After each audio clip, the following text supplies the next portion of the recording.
Yan guys, no? Dito tayo sa backdoor, no? Hey, wow! So, yan. Ito yung area na pinuntahan namin bago kami uwi ng Manila. So, ano, tingnan nyo guys, oh.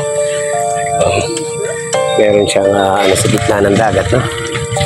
Dagang masarap yung area niya, guys, eh. Oh, tingnan nyo. Kalami. So, yun guys. Ay, nag-aayos ang patang.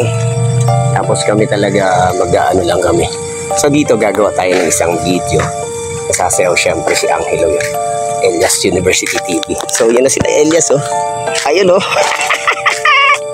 Ligo na sila, oh. Ayun, oh. Ayun. So, yun, oh. Dito na tayo. So, ang ganda talaga dito sa area na to. Maluwag yung kadagat niya, no? Kilalang kila si brother dito. Kuya, susi nyo! Kuya! Kuya! Susi nyo! Nandun sa damit niya. So, yun guys, no?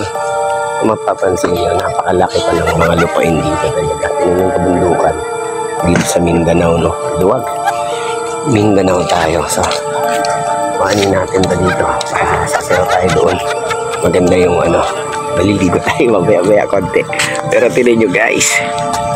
Ayan, o. So, syempre sinusulit na namin bago kami umano sa aeroplano papunta ng Manila. Kasi 4 magsisibo naman kami, no? So, Cebu, travel na naman kami Cebu. After ng Cebu, punta kami ng Bohol. Then, pupunta rin kami ng Siargao. So, iikutin natin tong Pilipinas, no? Dito sa biyahe ng biyaya. So, yun lang muna yung ating kasi na pag-uwi ko ibang content ako. Pero ngayon guys, sulitin natin yung ganda ng tanawin dito sa Mindanao, no? Yan. Napakaganda rito. Ayan, oh. Ganda, oh. Morning po. Oo. Ganda, oh. Ganda.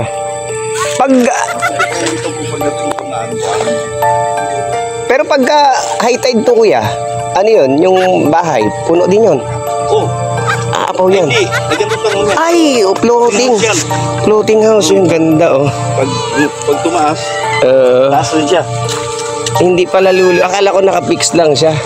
Naka-floating pala siya. Kawayan yung ilalim. Para mga drum. Oo. Tulad yan, oh. Ay, oo nga. Ang galing, oh. May bahay sa gitna, guys. Mag-abot minsan dito po. Dito? Ganda nga, oh. Ngayon, oh. Pero tinaw yun sa tubig, oh. Oo, okay ang tubig ngayon. Oo, lino. Pero pag mag-ulan, nag-ulan last night. Grabe ka. Putik naman kulay ko. Sarap ng tubig, oh. Ganda rito. Dito pag ang Uber. Oo nga. Panlublob lang talaga sa Uber, no? Wala ko. Opo, thank you. Ayun, no? Nakausap natin isang taga dito sa Davao. Sa Mindanao. So, yun. Punta natin. Ayan sila.